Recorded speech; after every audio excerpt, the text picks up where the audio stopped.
Eu sempre inicio assim, exaltando o nome do Senhor, né?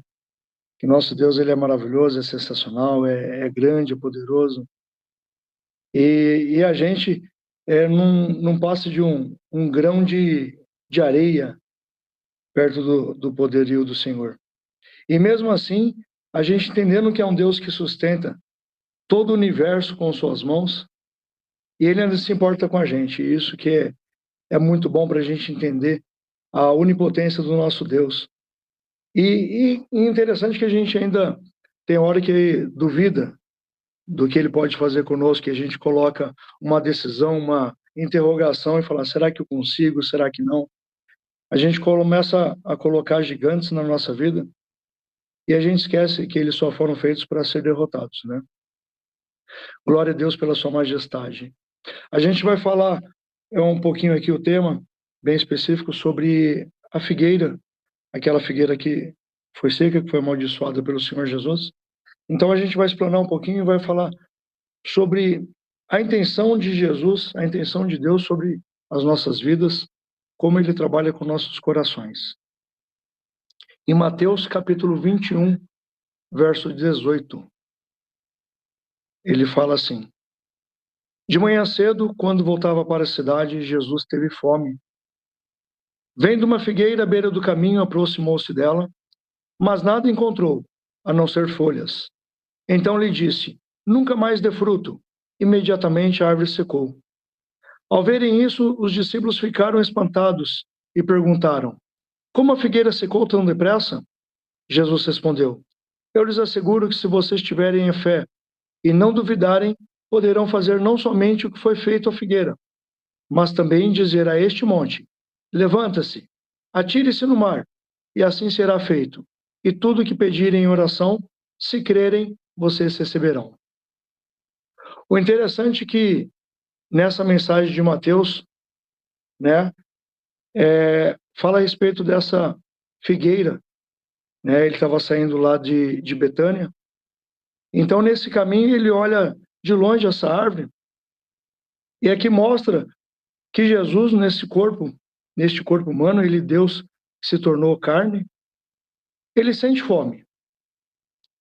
Ele mostra para nós que as nossas dificuldades, ele conhece muito bem.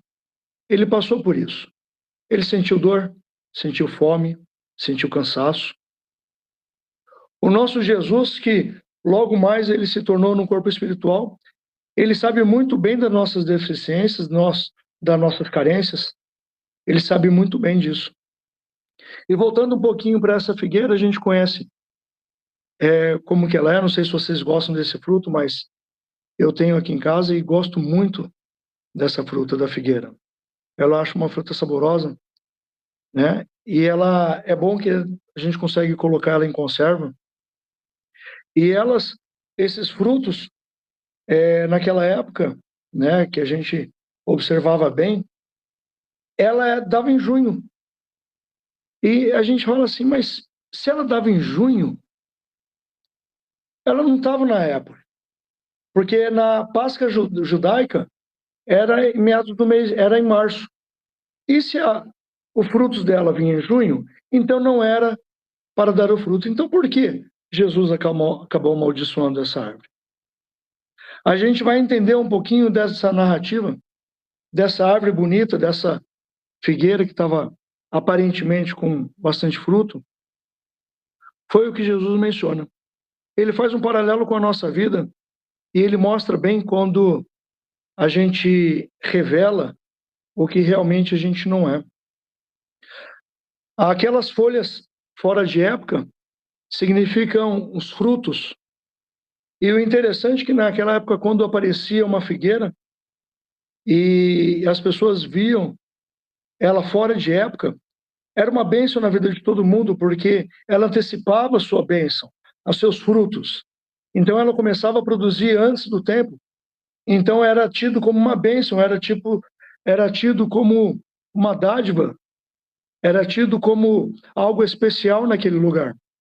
Só que quando Jesus chegou perto daquela figueira, e ele estava com fome, cheio de flores, de flor, de folhas, uma árvore bonita, só que quando ele procurou aquele fruto, não tinha nenhum. O interessante é que, conhecendo um pouquinho da figueira, quando há folhas, é porque o fruto já está com ela. Essa figueira é muito interessante porque mostra essa antecipação de frutos, e é o que Jesus foi confirmar. Jesus, quando foi confirmar essa antecipação de frutos, ele é da mesma forma que ele olha para nós, vê algo lindo, algo maravilhoso, e ele espera que de nós saia também um fruto, saia algo bom, saia algo que dê prazer, algo que dê alimento às pessoas.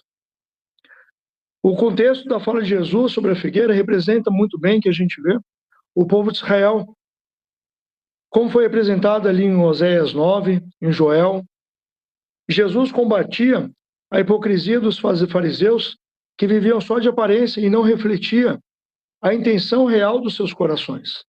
Então, naquela época, Jesus ele combatia muito bem os fariseus e falava muito bem sobre a postura que eles tomavam perante a sinagoga, perante as pessoas, quando começavam a ministrar, que eles mostravam ser eloquentes, uma fala bonita, uma roupagem bonita, só que era como as folhas de uma figueira, toda linda, bonita, só que sem fruto algum.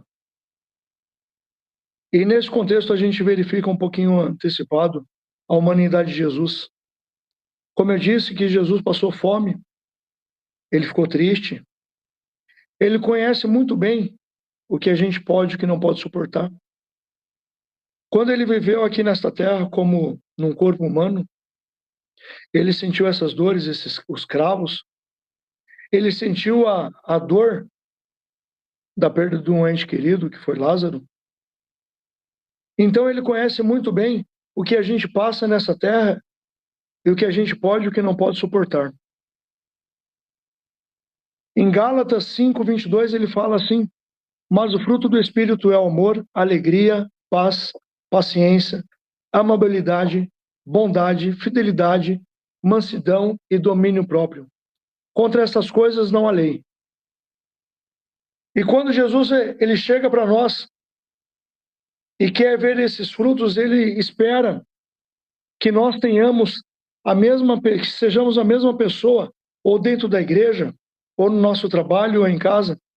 E ele não quer ver folhas bonitas, ele não quer ver nós falando com palavras bonitas, expressando como se fosse um sepulcro caiado. Ele conhece muito bem a intenção do nosso coração. Então, quando tentamos enganar a Cristo, estamos enganando a nós mesmos e não podemos chegar ao trono de Deus porque não conseguimos expressar com fervor, com um coração sincero, o que o Senhor quer de nós. E quando a gente começa a colocar essa boniteza, essa coisa estrondosa, a mesa, à frente de nossas petições, à frente de nossas vontades, a gente acaba tropeçando, a gente começa a mostrar aquilo que não é. A gente começa a mostrar algo que não interessa para Deus. E o que interessa para Ele é o nosso coração, um coração com sinceridade.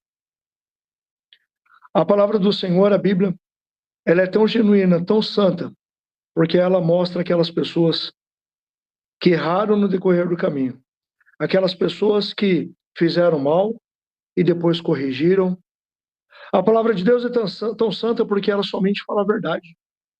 Ela não esconde aqueles erros daqueles heróis, vamos dizer assim, aqueles heróis da Bíblia, aquelas pessoas que foram usadas por Deus, porque eles, no momento, eles tiraram aquela roupagem, eles ficaram nu perante Deus e pediram perdão, e assim Deus olhou para dentro deles e viu que o que era bom é o que Ele quer ver de nós, Ele quer ver o que resta no nosso coração.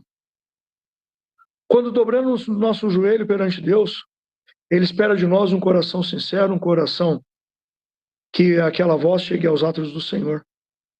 Quando a gente começa a falar da boca para fora, o Espírito Santo não age. Quando a gente começa a trabalhar de uma forma que a gente quer e o Espírito Santo não deseja, a gente começa a falar pelas nossas próprias vontades, e isso não é bom para nós. Devemos ter um conhecimento, um crescimento espiritual e produzir frutos. E a falta desse fruto realmente desagrada a Deus. Esquecemos que Deus é um Deus onisciente, onipresente, onipotente. E essa onisciência permite que tornemos em um coração puro, sem aparência, sem engano, sem falsidade.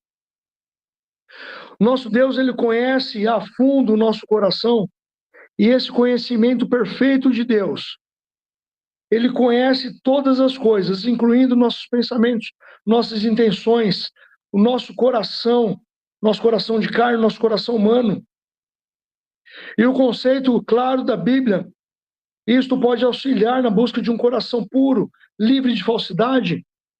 Se reconhecermos que Deus vê tudo, somos motivados a buscar a sinceridade e a pureza do coração, pois nada pode ser escondido dele. Não conseguimos esconder nada de Deus. Quando a gente começa a pegar um caminho errado, a desviar dos caminhos do Senhor, a gente acha que está enganando um, está enganando o outro, está enganando o irmão, está enganando a esposa, o esposo, está enganando o pastor. Só que a gente esquece que não conseguimos enganar a Deus. Se fizermos a nossa cama no céu, ali o Senhor Deus está. Se começarmos a esconder no mais profundo dos mares, ali Deus está também. Não há como esconder de Deus a nossa vontade. Então, quando começarmos a proferir palavras ao Senhor, que o nosso coração seja sincero, que nós possamos ter um coração aberto, o juízo divino sobre nós. Portanto, a aparência será um fato predominante em nossa salvação. E quando essa aparência começa a aflorar coisas boas, frutos bons, a gente começa a ver este mundo diferente. A gente começa a sentir o sabor da vida. A gente começa a achar os frutos em meio às folhagens. Chegará um tempo que esses frutos começarão a se secar, começarão a diminuir. Só que temos que ter a capacidade de orar, de clamar ao Senhor para que seja adubada essa nossa terra, para que tenhamos novos frutos, para que esses frutos que possamos regar, que possamos fazer com que ele seja grande, que seja vistoso, que ele possa ser conforme a vontade do Senhor. Quando colocamos a nossa vontade à frente, a gente acaba bloqueando os frutos, bloqueando até mesmo essas vontades do Senhor sobre a nossa vida. Quando colocamos a nossa vontade à frente disso, a gente é impedido de praticar o Evangelho, impedido de falar das boas novas. Em 1 Samuel 16 fala assim: o Senhor, contudo, disse a Samuel: não considere a sua aparência nem sua altura, pois eu o rejeitei. O Senhor não vê como o homem vê a aparência, mas o Senhor vê o coração.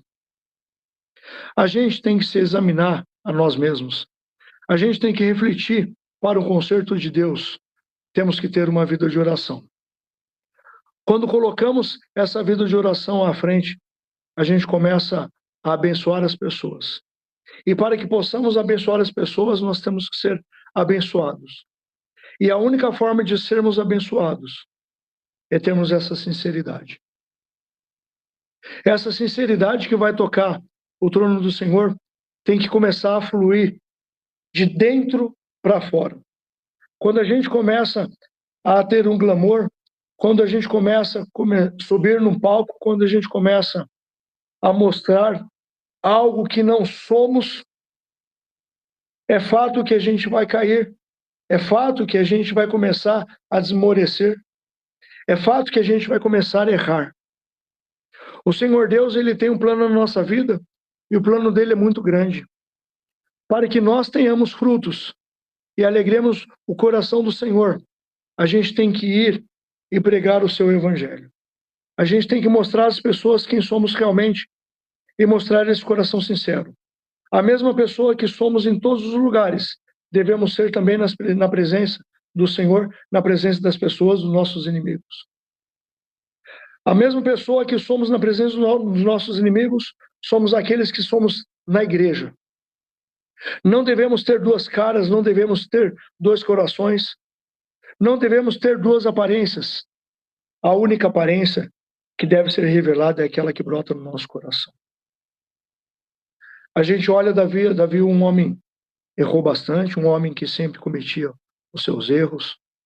Davi era um homem que sempre estava em desacordo com a palavra do Senhor. Só que ele era um homem que tinha um coração segundo Deus, porque quando ele se derramava, ele abria seu coração. E ele falava mesmo com o mestre. Ele falava com o Senhor Deus e ele se entregava e ele se arrependia.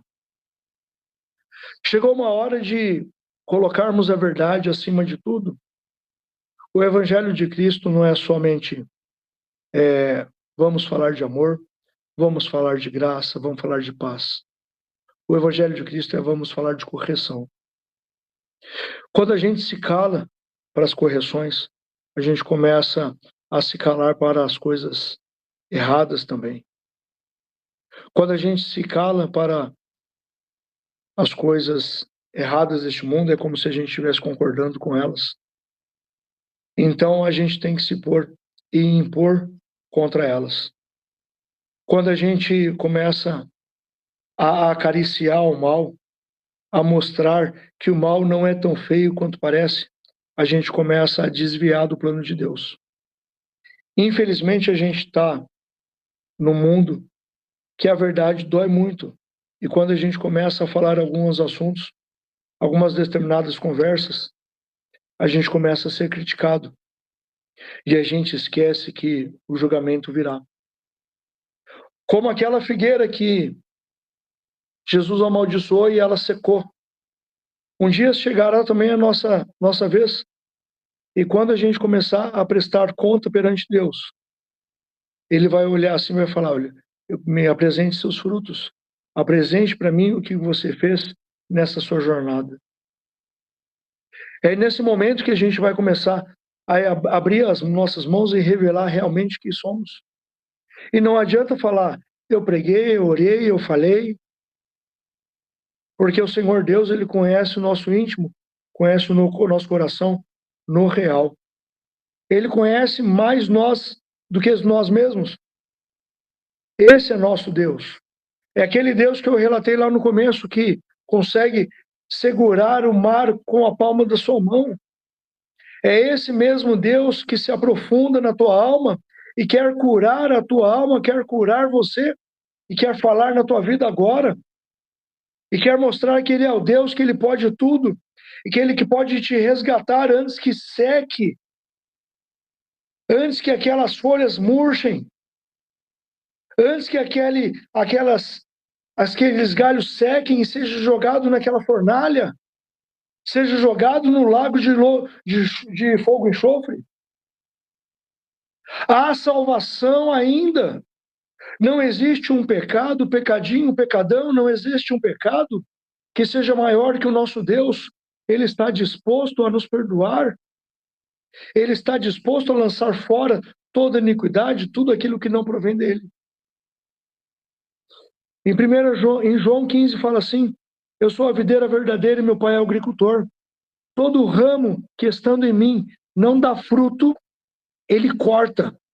E todo que dá fruto, ele poda, para que dê mais fruto ainda. Então a gente tem que entender que somos ligados no ramo frutífero que é o Senhor Jesus Cristo. E não é diferente deste ramo, não podemos estar neste ramo, nessa videira verdadeira e dar melancia. Não podemos estar neste ramo verdadeiro e dar morangos. Ah, mas o morango é melhor, mais bonito do que um ramo do figo, da figueira. Ah, eu prefiro uma mangueira. Se você prefere uma mangueira, está em desacordo com a palavra do Senhor, porque onde você foi enxertado é o que você deve apresentar. Nós, quando fomos colocados como sal da terra, é para fazermos a diferença, para que possamos fazer a mudança neste mundo, possamos ser a diferença e mostrar onde estamos, onde colocamos nossos pés, que o local ali seja abençoado. Temos que diariamente pedir a Deus orientações, discernimento do coração das pessoas e sabedoria e entendimento da sua palavra, para que possamos entender mais ainda como ser este ramo frutífero e entender mais ainda quando há correção do Pai sobre nossas vidas, quando Ele nos poda, Ele nos aduba, Ele nos fortalece. Tem hora que dói, tem hora que machuca, só que é para o nosso crescimento.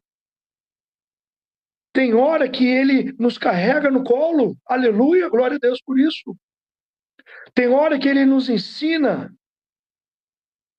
Nós conhecemos nosso Deus como o Deus do já, só que nós esquecemos também que quando oramos, que seja feita a vontade do Pai, nós esquecemos que Ele pode nos responder de imediato, ou não responder, ou responder daqui a um ano.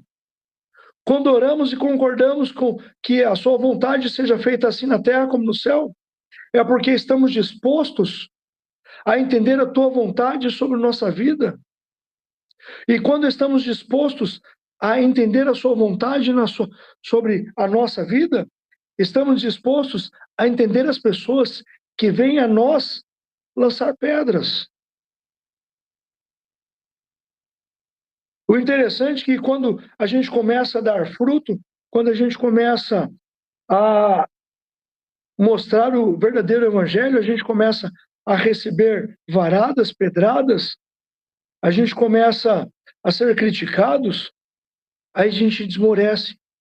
Aí a gente fala, olha o que está acontecendo comigo, agora que eu estou me apegando mais a Deus, estou mais em oração, mais tribulação acontece na minha vida. O inimigo da nossa alma, o ceifador da nossa alma, não quer que tenhamos este contato íntimo com Deus. Não quer que tenhamos este contato para que possamos falar do seu evangelho. Ele não quer e ele coloca obstáculos em nossa vida para que possamos colocar barreiras e não ter esse contato imediato com Deus. Nosso Deus, ele quer fazer mudanças em nossa vida e quer fazer com que tenhamos uma plena convicção de quem é o nosso Deus e quem é o nosso Senhor. Quem não tem o Espírito de Deus não pode receber os dons que vêm do Espírito. E, de fato, nem mesmo podemos entendê-lo. Essas verdades são loucuras para essas pessoas, porque o sentido delas só pode ser entendido do modo espiritual. Isso está em 1 Coríntios, capítulo 2. O homem espiritual entende as coisas do Espírito e sabe o que é carnal, enquanto o homem que não está em Cristo entende somente o que é carne. Nós devemos, sim, entender o que é Espírito e o que é carne para poder diferenciar um do outro. Portanto, o que vivenciamos nessa vida é uma mistura, porque ainda estamos aqui. Cabe a você diferenciar o que é o espírito e o que é a carne. Há situações que acontecem em nossa vida que até você entender o que está acontecendo, pode até quase enganar-nos. Nós temos a capacidade de ser guiado pelo Espírito Santo, de discernir e divulgar o que é certo e o que é errado. Basta a gente confiar e entender a vontade de Deus sobre nossa vida. O crente não faz aquilo que é contrário ao que somos. O Espírito Santo te revela em segredo e as intenções das pessoas. Por isso, não te confundirá trazendo dúvidas em seu coração. Não faça parte de um todo, seja diferente, seja desigual do mundo. Quando colocamos como mundo, igual ao mundo, nós começamos a tropeçar, nós começamos a errar, nós começamos a fazer as coisas que desagradam a Deus e começamos a desviar dos seus caminhos. Aí a gente começa a não entender por quê. Porque começo a me endividar, porque começo a ser caluniado, começo a passar necessidades. Aí a gente começa a não entender algumas coisas na nossa vida. Quando a gente confia no Senhor, de nada a gente tem falta. E se a gente está tendo falta de alguma coisa, é porque tem algo errado na nossa vida. Porque quando concordamos alguma coisa aqui na terra e há concordância no céu, aquilo dali sim há feito na nossa vida. E vem sim. Quem está unido em Cristo é uma nova pessoa. E tudo que era velho já era. Acabou. Tudo se fez novo. Não adianta a gente falar assim, eu posso tudo e eu quero enricar, eu quero ser maravilhoso, eu quero ser exaltado, eu quero ser uma pessoa de bens. Ai, tem alguma coisa errada na minha vida porque acontece isso. É como andar na contramão de uma teologia de prosperidade que não é nosso foco. O nosso foco é seguir a Cristo e andar e agir como ele andou. É fazer um serviço com alegria, com prazer. A gente tem que entender realmente o que é nosso, o que é o verdadeiro cristianismo, que é um cristianismo de renúncia. A gente tem que renunciar a alguns hábitos que a gente tem, que tem que deixar jogado para trás. A gente tem que pegar esses hábitos e tem que lançar fora. A gente tem que ter essas correções na nossa vida, e essas correções devem ser diárias, porque a conversão na nossa vida é uma conversão diária. Não são aos domingos, durante o culto, a nossa conversão. Os cultos aos domingos, às quartas, às sextas, não sei qual que é o costume da sua igreja, mas ali é para você entender, para você começar a compreender que tem que ter a necessidade de cada dia mais e mais ter uma leitura da palavra e entender mais a vontade de Deus sobre a sua vida. O Senhor Deus, Ele quer que você tenha em seu coração uma vida assim, uma vida próspera, uma vida abençoada, só que conforme a vontade dEle. Quando pedimos e cremos que não é vontade dEle, sabemos que isso vai nos prejudicar. Senhor Deus, eu queria tanto receber uma promoção, eu queria tanto ganhar um carro novo. Se não for do agrado do Senhor, não vai ser concedido a você, e você tem que entender isso. Se o emprego novo vai te tirar dos caminhos do Senhor, fique onde você está. Apenas confie e entregue ao Senhor, e as demais coisas vos serão acrescentadas. Se você não conquistou aquele teu sonhado carro, é porque não é momento. Aguarde um pouquinho mais. Sabemos que temos um Deus, como eu disse um pouquinho ali atrás, é o Deus do espera, o Deus do não também. Se eu for numa agência comprar uma moto, e eu sei que não é vontade de Deus, eu sei que vão me dar mal. Primeiro, porque eu não sei pilotar moto, né?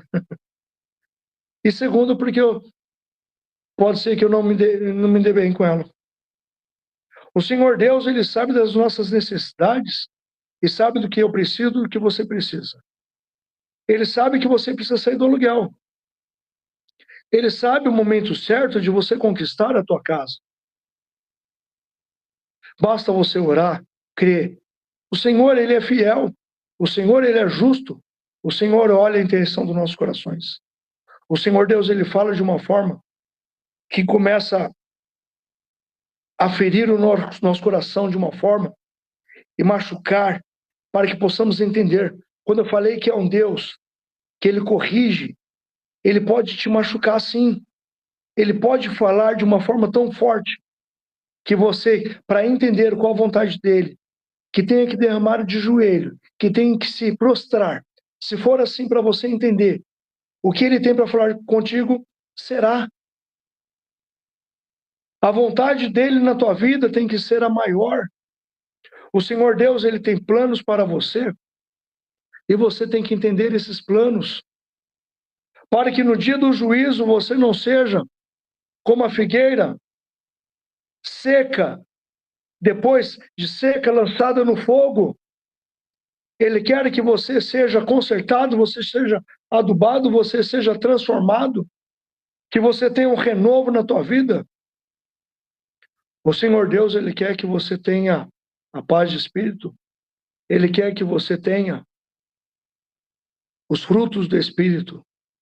Ele quer que você apresente a Ele o que você bem sabe.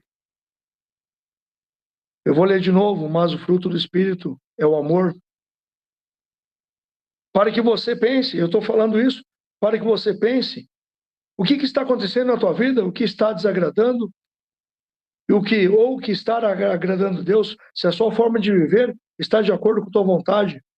Mas o fruto do Espírito é o amor, alegria, paz, paciência, amabilidade, bondade, fidelidade, mansidão e domínio próprio. Será que os frutos do Espírito estão acompanhando a nossa vida? Estão de acordo com a vontade de Deus sobre a nossa vida, sim ou não? Será que os frutos do Espírito faz parte da nossa vida?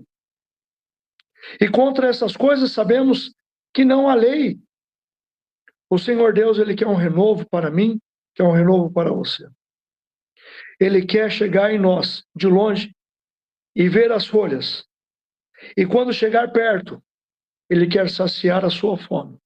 Ele quer encontrar frutos. Ele quer encontrar o doce na tua vida. Ele quer encontrar a palavra da vida. Aquela que vai fluir de você, porque o Espírito Santo está em você. Ele quer que você seja transformado, Ele quer que você exale o perfume de Cristo e mostre realmente a pessoa que você é e a pessoa que você deve ser. Nada escondido perante Deus. Nada de folhagem, nada de roupagem, nada de palavras eloquentes. Ele quer ver realmente o que seu coração revela. Amém? Deus abençoe a sua vida, meu irmão.